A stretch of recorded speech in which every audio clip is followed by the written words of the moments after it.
The night sky of Guadalcanal burns orange. Machine guns chatter like thunder. And somewhere along that ridge, one man, surrounded, bleeding, refuses to leave his gun. 1,000 Japanese soldiers are closing in, but the Marine stays behind, alone, feeding a 50 cal machine gun until the barrel glows red. His name, John Basilone, and before this night is over, he will save an entire battalion and earn the Medal of Honor. The Marine who came back to die with his men.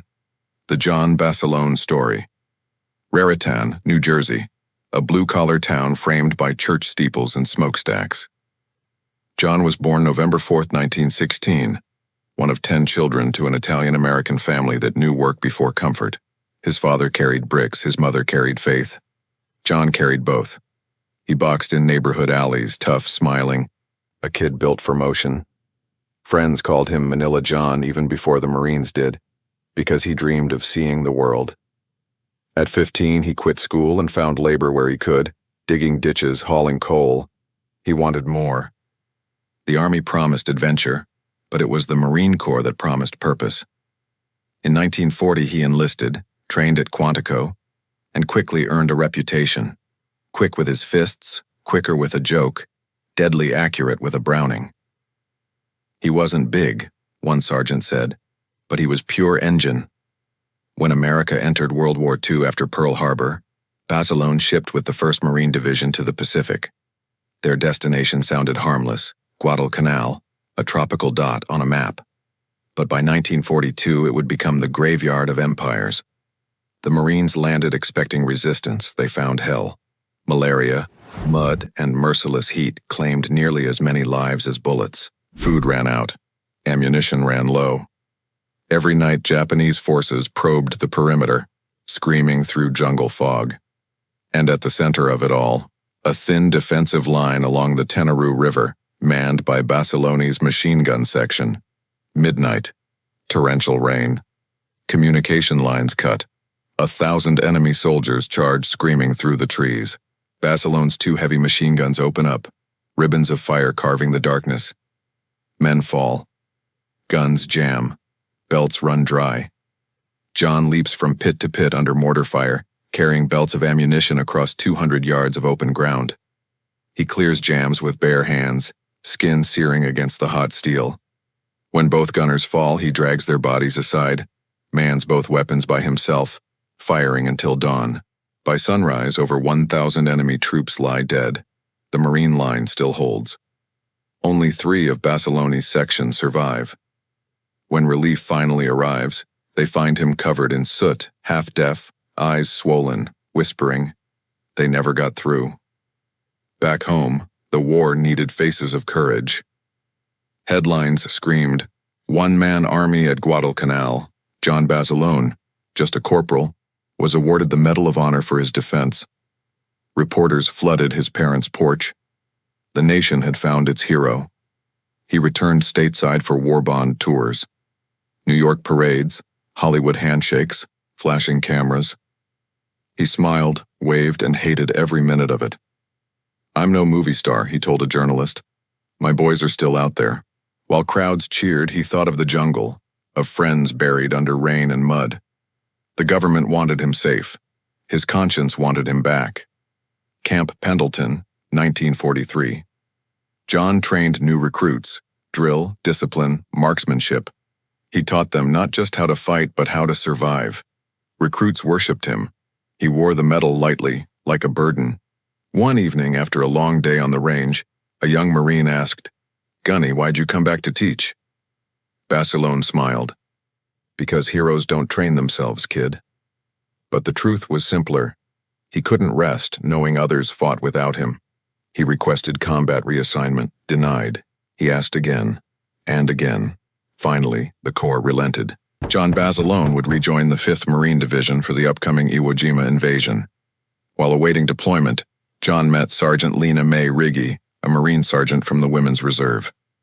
They married quietly at St. Mary's Chapel, Oceanside. 2 uniforms, 2 vows, 1 heartbeat. Their honeymoon lasted 10 days. Then orders came.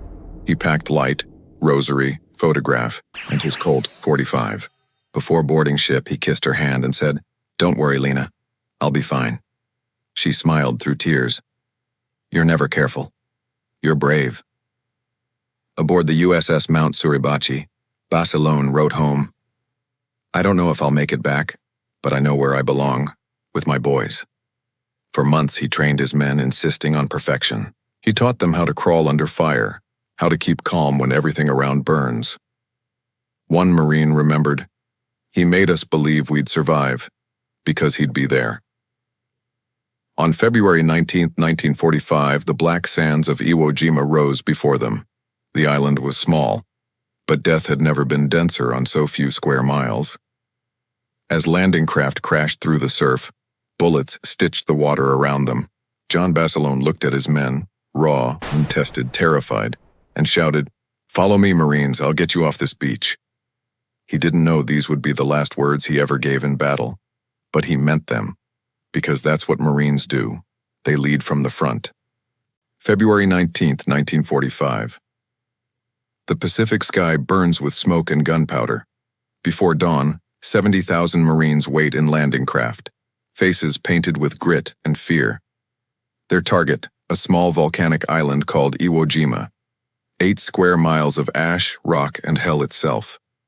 Inside one of those boats stands Gunnery Sergeant John Basilone, Medal of Honor hero, legend of Guadalcanal. He grips his rifle, not his medal. Because legends don't rest on glory, they earn it again. At 9 a.m., the ramp drops. Instant chaos. Machine guns tear through the first wave. Mortar shells rain down, sending men flying, sand mixing with blood. The black volcanic ash gives no traction. Marines sink ankle deep as they try to run. The beach is an open graveyard.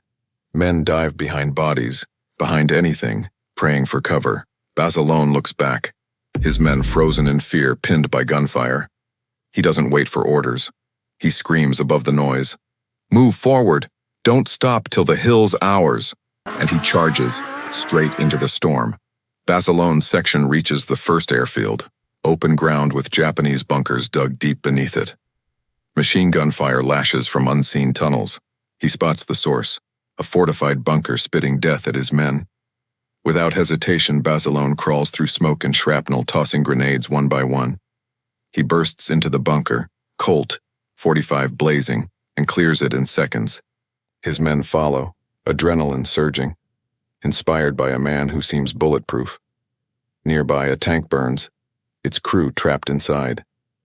Basilone runs again, climbing onto the steel coffin. With bare hands, he rips open the hatch, dragging the wounded out as shells detonate around him.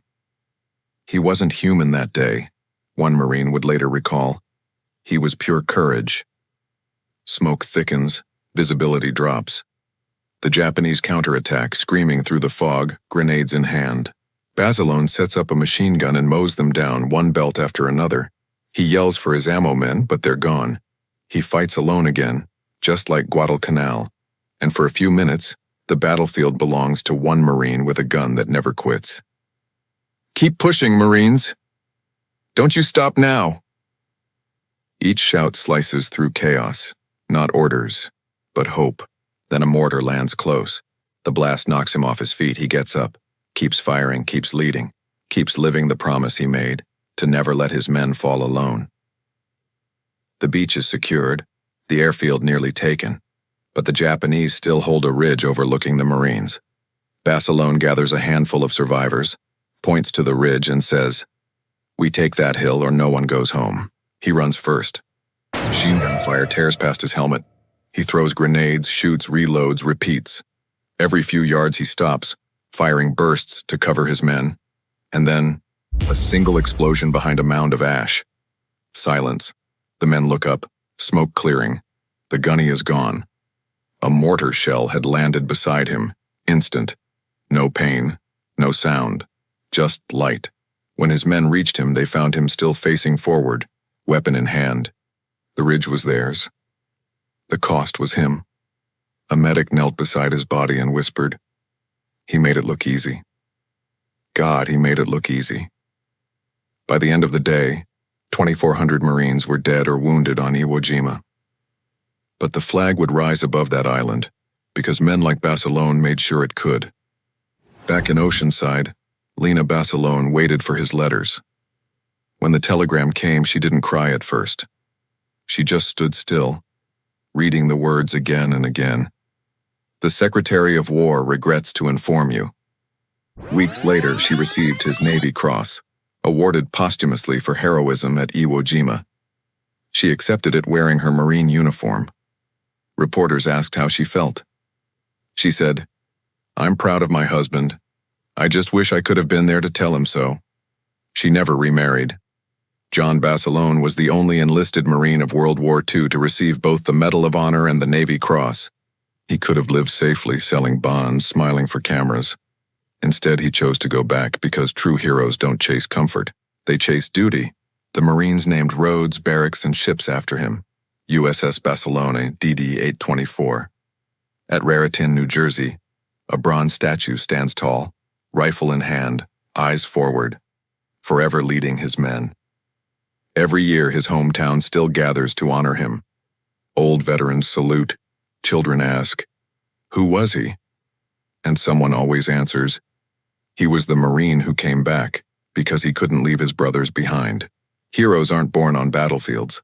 They're born in quiet hearts that refuse to stand by. Basilone never fought for fame.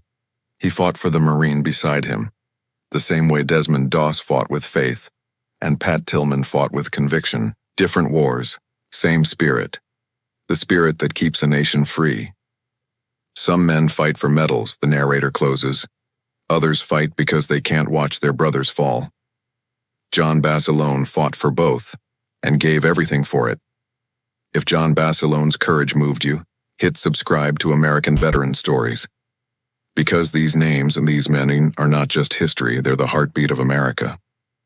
Like this video, comment, respect, and share it to honor every Marine who never made it home. He went back for his men. Now we carry his story forward.